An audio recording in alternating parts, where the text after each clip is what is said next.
Swayam Prabha. Digital India. Educated India.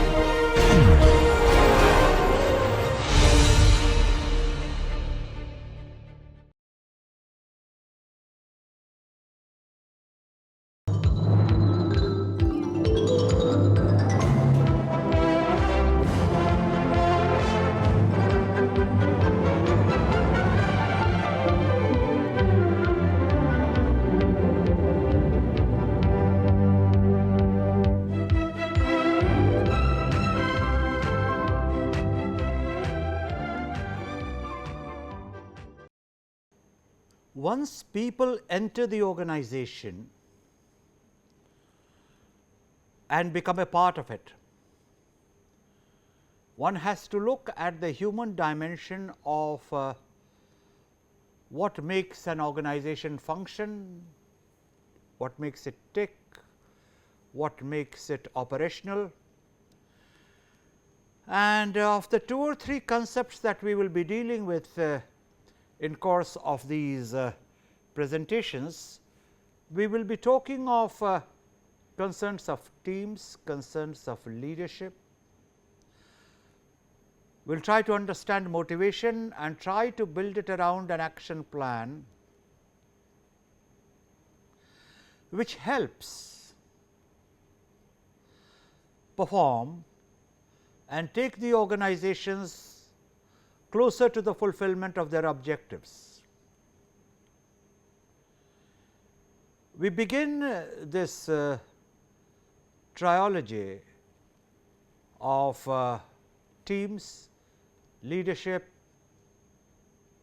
motivation with a study of teams, and I propose to walk you through both the fundamentals and the operational aspects. Try to share with you the safeguards which need to be exercised and show to you what does it take for a team to perform. In terms of an overview, therefore, we shall be talking of the basics of teams, effective teams, the difference between group and teams, team building, and we will see how conventionally it is supposed to pass through 4 stages, and techniques for building teams. Let me walk you through a few definitions of teams, so that you are broadly aware of what different researchers, workers, practitioners feel about teams. Read this very carefully.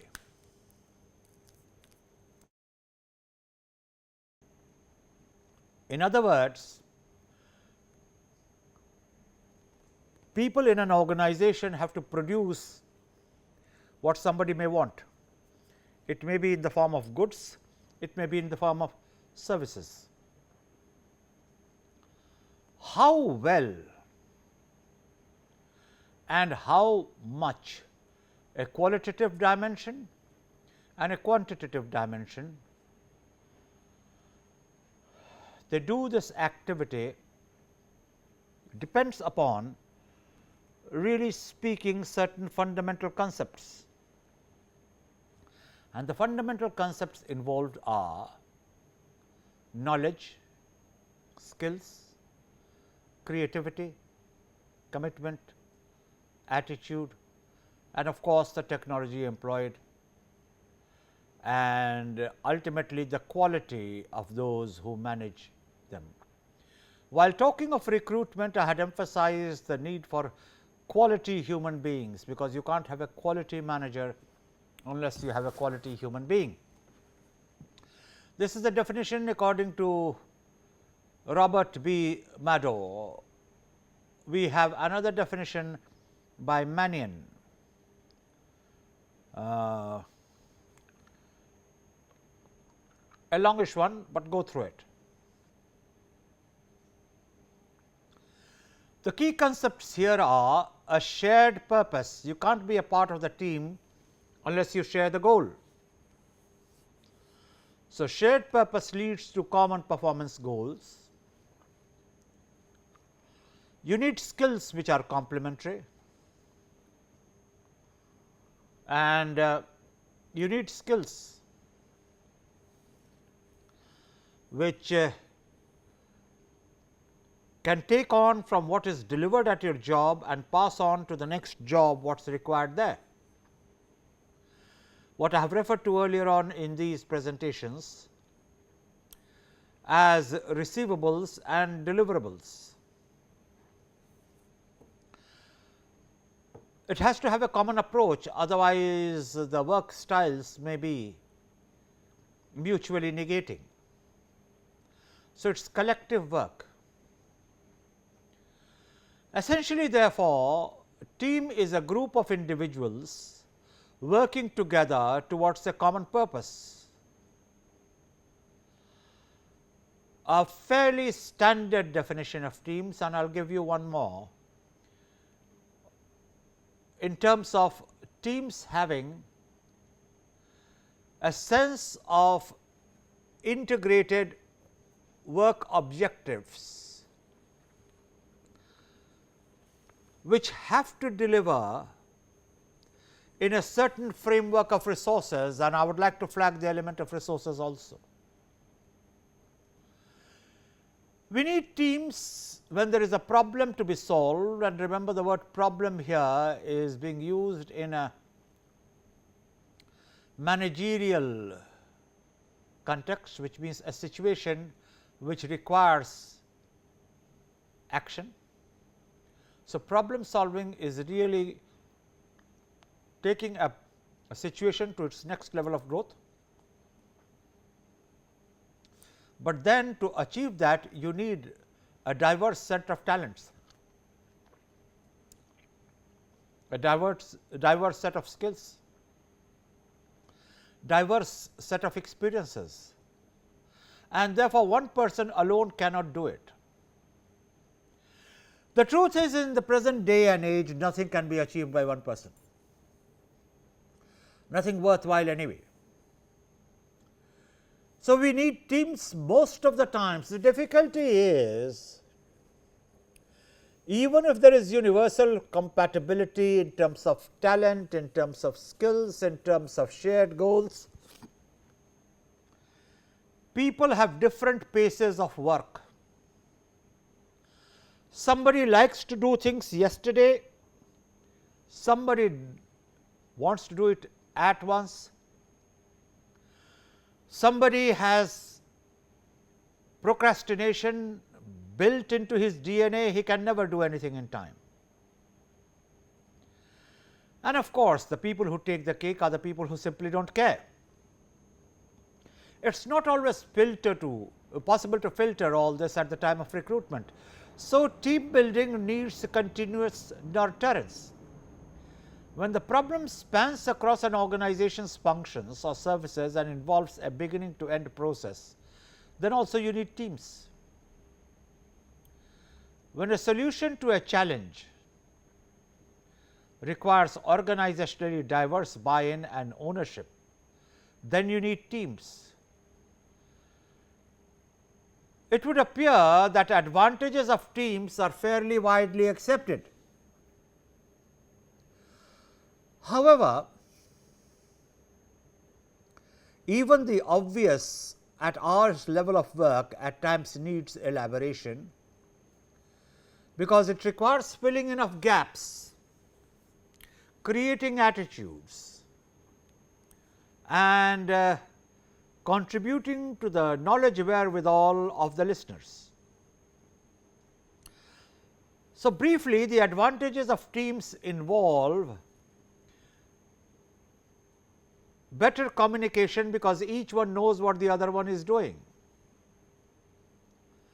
If there is better communication, then there is higher synergistic approach.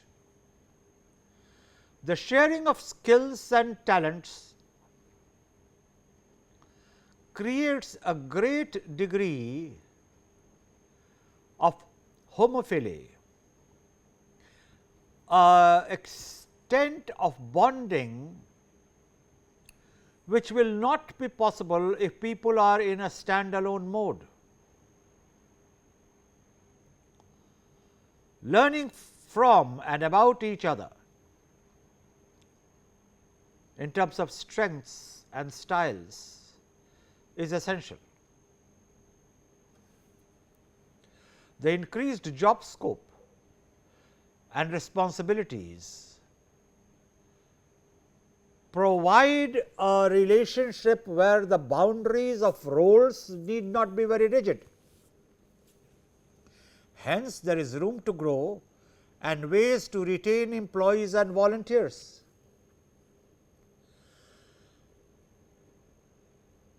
The decision making in teams usually demands a consensus.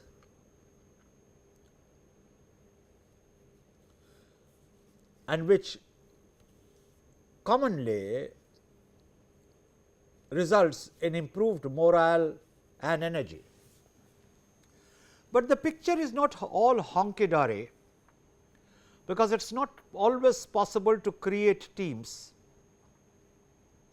because egos come in, temperaments come in, styles come in, cognitive abilities come in, the commitment comes in, and above all, jostling for one-upmanship can create a problem. But then I was just elaborating to you the improvements which team brings. An effective team very often requires an effective leadership. Unless you have effective leadership, you may not be able to weld together diverse people with diverse interests, diverse backgrounds, and diversity would be the theme, from age to competency, from tasks to decision making spaces. So, there has to be a kingpin, a leader who is able to understand all this, have insight on all this, to smoothen the differences, to strengthen the bonds and lead from up front. Such a person usually comes from an individual who is able to work with everyone, or with the different people at different times. Be that as it may, there are certain characteristics of effective teams. Let me walk you through some of them, so that you notice what is the defining characteristic of an effective team. An effective team agrees on and commits to shared goals. The objectives, the roles and responsibilities, they are all agreed, and this is how people learn to work together. However, this is more easily stated and done. There is always a dialogue to undertake in defining roles, and there is always a bit of an issue in understanding who will be responsible, perhaps not so much as who will be responsible, but the concomitant act of responsibility, more to do with who will be accountable. In other words, who will explain what was happening? When something is successful, many people want to share the credits. There is a popular statement, success has many fathers, failure is an orphan. Nobody owns a failure. And yet, if you have an organized system, you will have successes, you will have failures, you will have situations which will need correction. So, an effective team has agreement as its basis. It has communication, which is well structured, clear, and an ability to appreciate differences is how communication works. An effective team expects members to be accountable, responsible and prepared. Here the emphasis is on the word preparation, because task does not begin when you approach the proposition, but a task begins much before you start doing it, by way of your preparation for doing it. A good team shares information, perspectives, and certainly progress. A team will succeed when its members have several qualities, but for the present I will confine myself to listing 4 of them. Please read it. You will notice how repeatedly certain concepts keep coming back. Communication,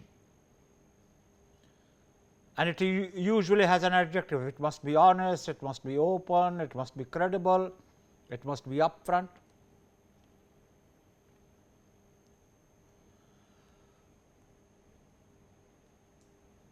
Talent keeps coming up repeatedly.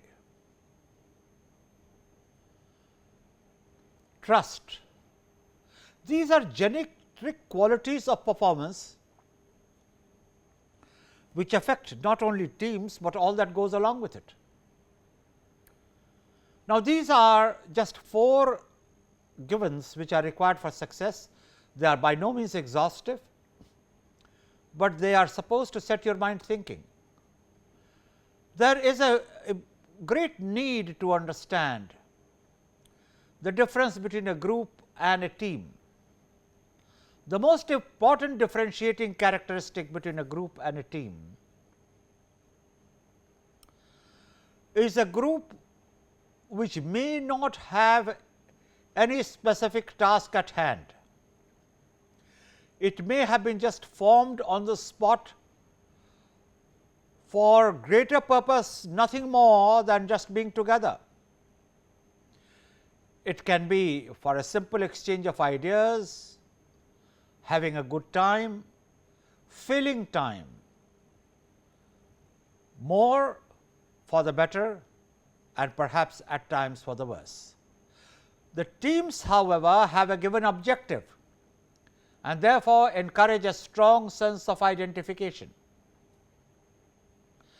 In teams, there is task interdependence, which need not be in groups, and in teams there are more differentiated and specialized roles between team members. This more differentiated and specialized roles between team members is fundamental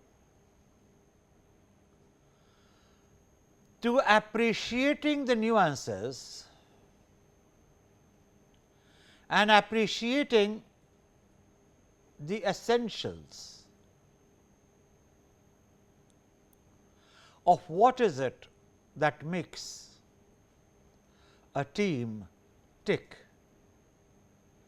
and it usually works through specialized roles which are mutually integrated, and this is something again which has been explained earlier. When you are assembling a team, the steps to go through will include the following: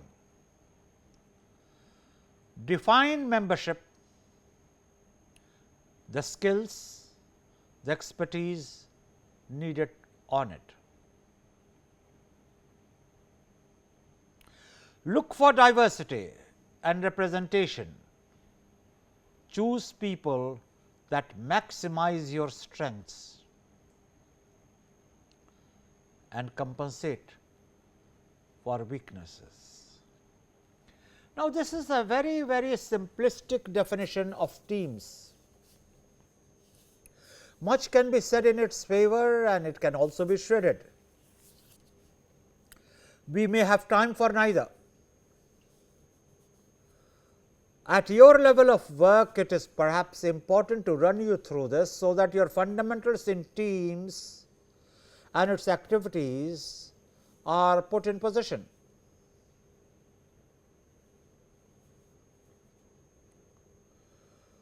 Teams have a lot of requirements, which may include compatibility and to cover up for each one's weakness and for reinforcing each one's strengths, not just that of the leader. I had an occasion to see a very high ranking official in an economic ministry whose relationship with me went back several years.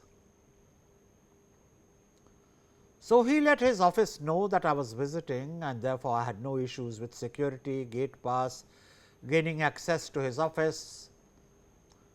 And then I came up with the first significant gateway, the secretary to this important functionary. First of all, he couldn't place my name. Then he couldn't figure out what I was doing there, because there was no commonality of profession between his boss and me. Then he wanted to know the task, and I really didn't know what to say, because it was essentially a courtesy call.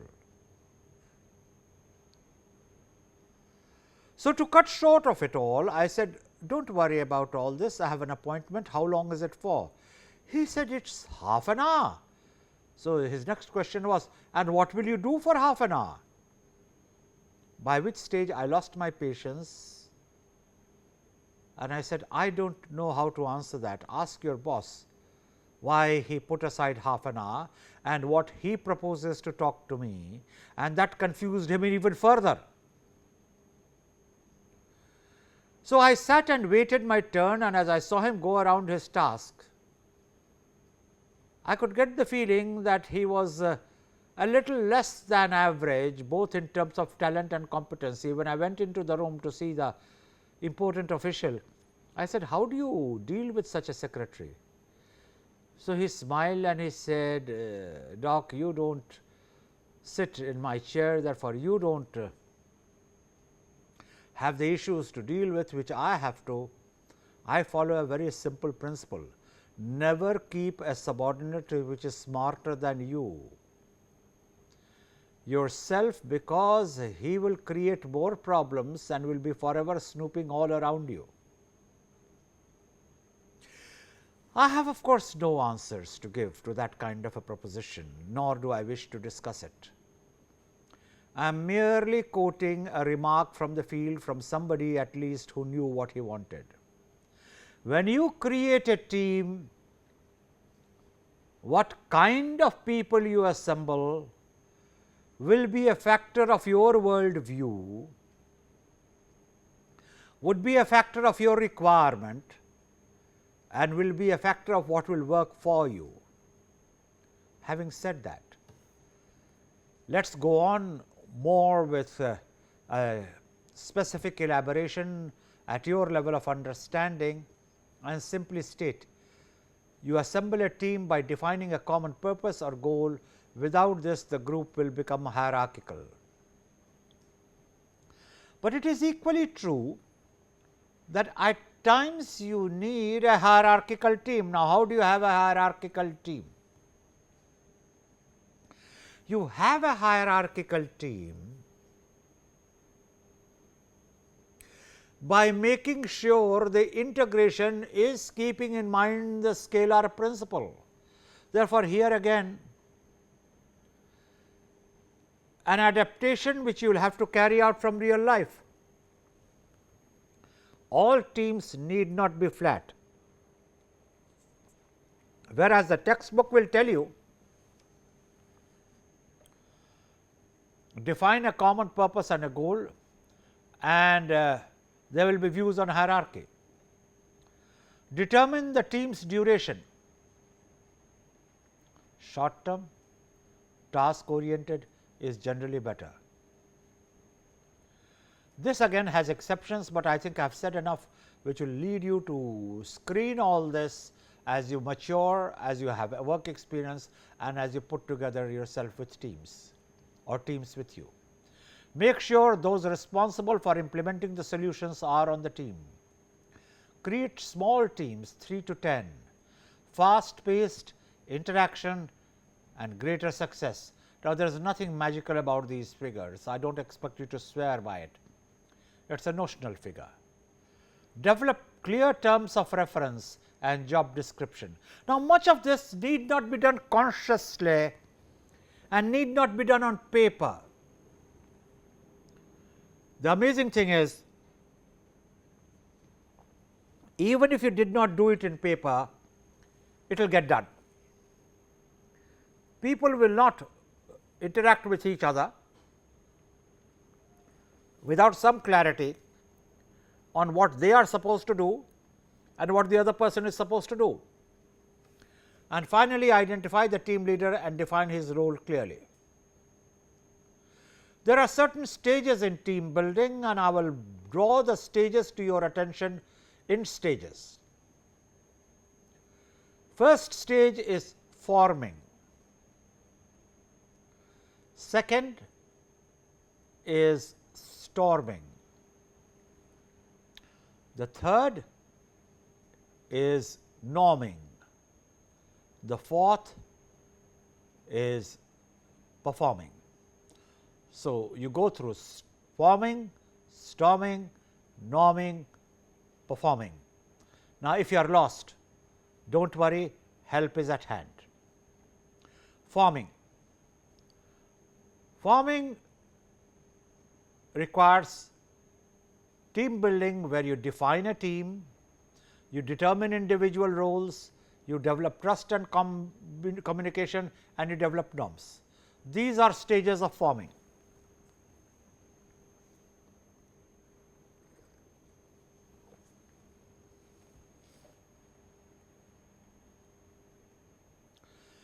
Then we come to the task component of forming, which requires defining a problem strategy, identify information needed. Yes, you are right, you have sensed rightly again the socio-technical systems coming in. The people dimension, the task dimension. You can go back to the organizational variables, the people variables, which put together defined managerial tasks.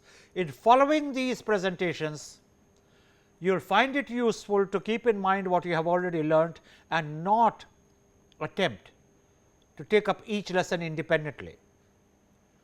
Yes, it is possible that you may select to listen to a lesson in isolation, because that is of greater interest. You will still get the results, but for better results, if you have a briefing on what has preceded, you will be able to know why something has come, and you will be able to see the logic of the underpinning. But let us proceed with our discussion of the teams. Teams would integrate individuals with groups. It would help members understand each other, and here again there are different techniques. There is the Myers-Briggs type indicator or the application of MBTI. I am sure you do not expect yourself to be an MBTI applications expert here, but without walking you through the techniques which will make you an MBTI expert, please realize that an expert may have to be matched with an introvert, sensors with intuitive situations, thinkers with feelers, people who judge with perceivers. By selecting one from each category, we define our personality types, and these are some of the personality types we shall have to move on to the next stage, because forming enhances team development by the following 5 steps. And again, this listing is not exhaustive. Please read this, because there is hardly anything to be explained there. These are not new concepts, but yes, they are put forward in a new combination.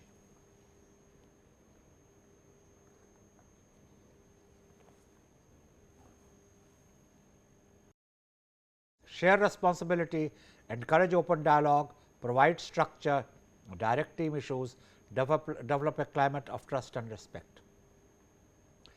Then we come to storming, and this also I will put to you in phases. Remember, So far we were talking of forming. During the storming stage, team members experience a realization that the task is more difficult than they imagined, have fluctuations in attitudes about chances of success, may be resistant to the task,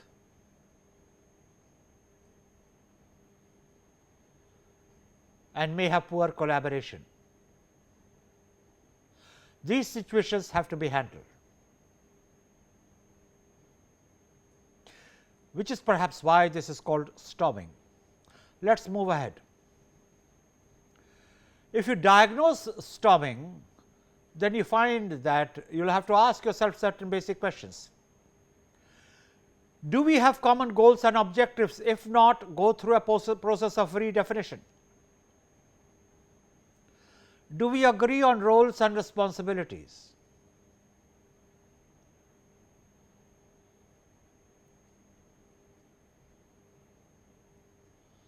Do our tasks have proper communication and decision systems, and do they work?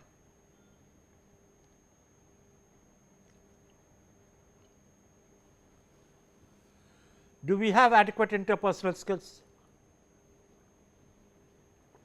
An area where many teams fumble. One must learn how to negotiate conflict in developing a team. You negotiate conflict by identifying the problem issues which can be distinguished from people issues. Be soft on people, hard on problems. Again, like all generic principles, this is open to exception. Sometimes being soft on people does not work. Sometimes being hard on people does not work. You have to very often learn in a hands-on situation, learn from your successes, learn from your mistakes, but yes, it is a nice thing to keep peddling. Be soft on people, hard on problems.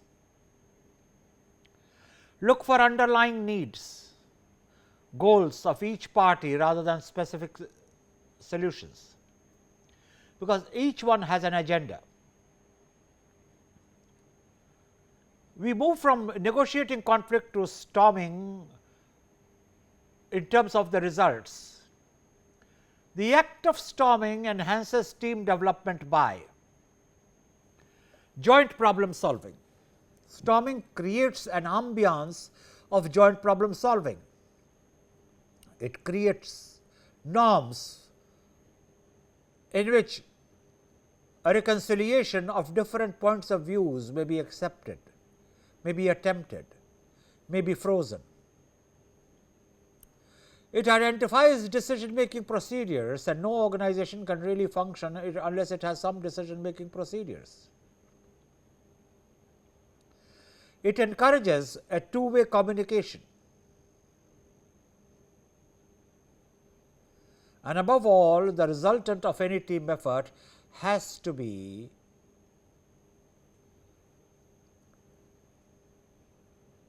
a support for collaborative ways of task accomplishment. From storming, we move on to norming, and norming itself will be discussed in the same manner as the previous aspects have been discussed. During this stage, members must accept their team just as they must be accepted by the team. Members must understand what the rules of the team are and what the procedures are.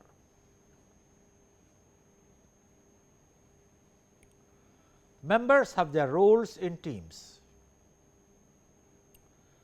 and their individuality of fellow members.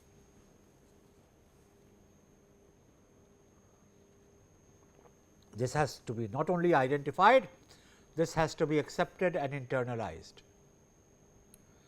Team members realize that they are not going to crash and burn, and they start helping each other. which is why this is called norming. This is where the norms of the team are constructed, created, operated. It has certain behaviors, and let us walk through them. Competitive relationships become more cooperative, and this is an important transition to go through. You can't be working in a team in a competitive mode, because if you are working in a team in a competitive mode, then you are trying to prove how more significance is to your effort and how you are doing more. That destroys teamwork, but then it is a normal human tendency and not easy to overcome.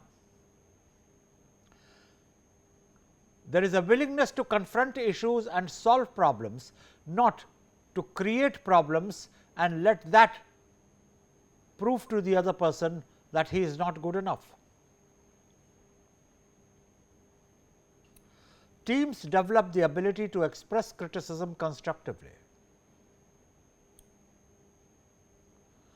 There is a sense of team spirit. Norming also requires giving feedback. When you give feedback, be descriptive, do not be judgmental. Do not use labels. You are useless. You are a typical, and use a regional description. Typical Indian, typical Chinese, typical American, or you can think of names of various states in India and say you are a typical Assamese, you are a typical Keralite, you are a typical Kashmiri. There is no such thing. It irritates, besides of course being accurate. Therefore, do not use labels, do not project your notion of what some label looks like. Do not exaggerate.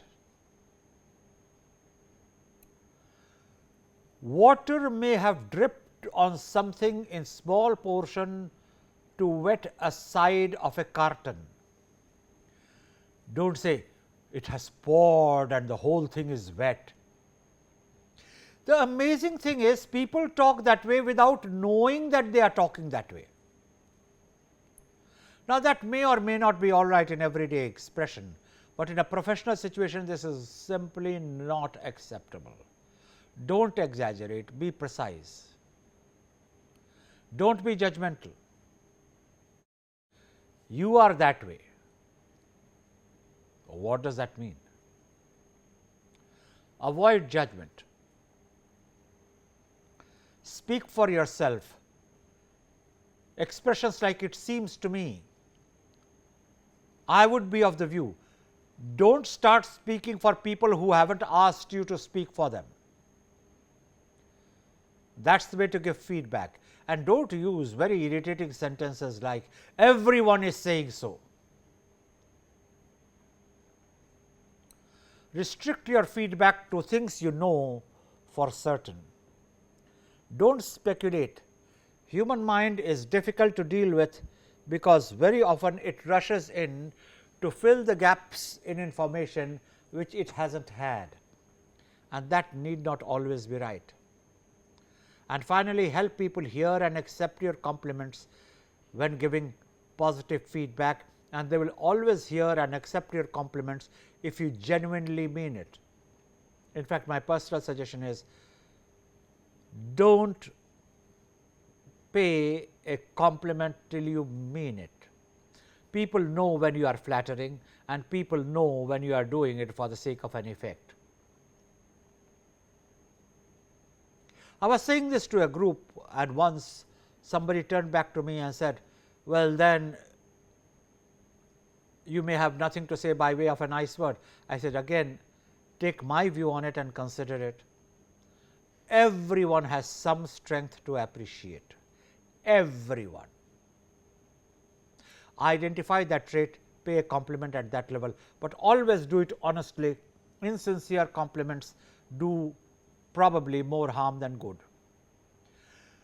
Have the ability to receive feedback. Just giving feedback is not good enough, it is important to receive feedback.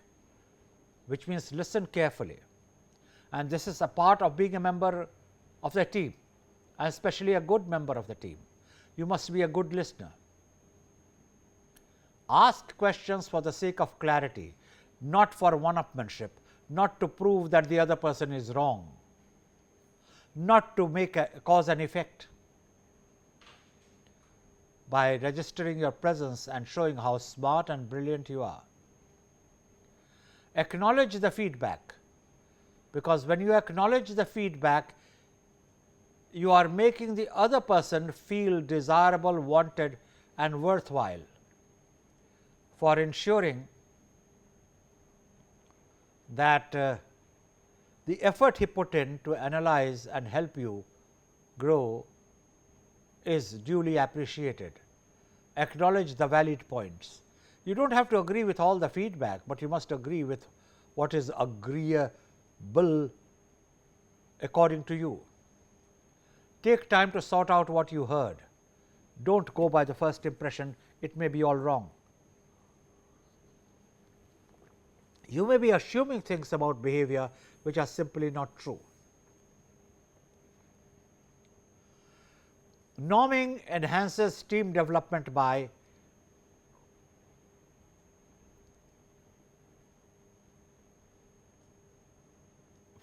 frequency of communication and openness of concerns.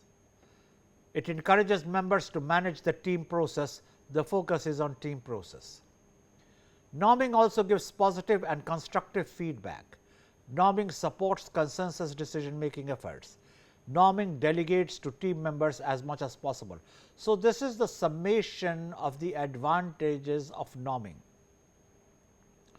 We come then to the final stage, performing, and we will follow the same procedure of walking through the basic building blocks of performing. In performing, team members have gained insights into personal and team processes. This is very important, because it is only by gaining insight into personal and team processes could they grow. It causes a better understanding of each other's strengths and weaknesses.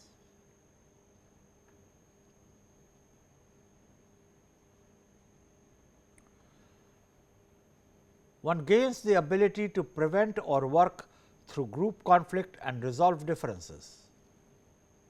And finally, performance would require a close attachment to the team.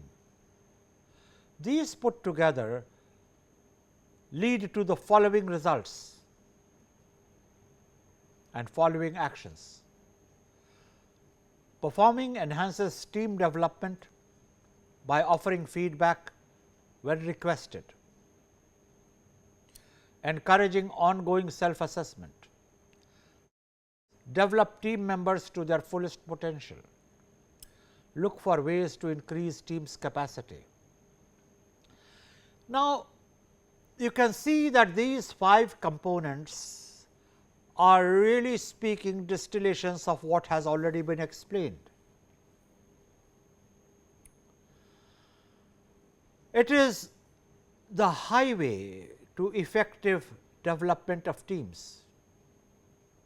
There is not much to explain there. These dimensions are to be felt and internalized more than debated and explained. So, what is it that I seek to emphasize in talking to you about this without the slide?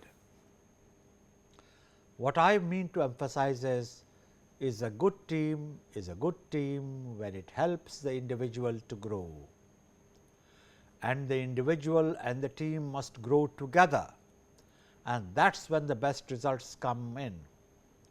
Which is why in the Indian ethos, when the human lifespan, the human existence on this planet was classified in Satyug, Dwapar, Treta, Kali Yuga. Each stage of description was given its defining characteristic. For Kali Yuga, that is the era in which we have been born and we live and we work,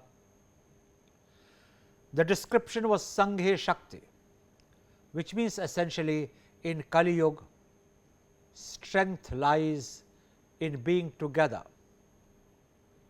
An era of associations, unions, bonding, creating teams, creating parties,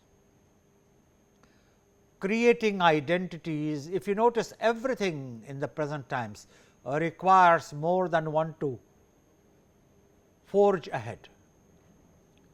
Therefore, we live in an era of team building, and it is best to see yourself as part of a team. In fact, you can be part of several teams, and that depends on your life needs and your career needs, but that is another story. There are techniques of team building. Very quickly, this can be seen through this matrix. There is the process and there is the outcome. It is meant for the individual and it is meant for the team. For the individual, the process would be decision flow analysis, performance diary, observation analysis. The outcome would be critical incidents and latency, automated performance recording, expert opinion. For teams, and remember, we are walking again on two legs, the individual and the team. For team, the process would be observational skills, content analysis, critical incidents. For the outcome, the result would be rating scales, team error analysis and archival data. These are some of the techniques which can be used for building teams. The techniques for building teams also include the possibility of an overnight retreat, that is planned team building activities, regular strategy sessions outside the formal meetings, which allows for brainstorming and open exchange of ideas. That brings us to the conclusion of the various aspects of team building, where we have gone through the prerequisites, the defining characteristics, the steps of team building, but in the ultimate analysis, team building is an art. Team building requires working together. Team building requires renewal of the relationships. Team building may also require redefining of the objectives, so that it remains clear, it remains operational, it remains focused on the times and the circumstances, but the teams in some mode or another determine the effectiveness of organizations, indeed of our everyday existence. Thank you for now.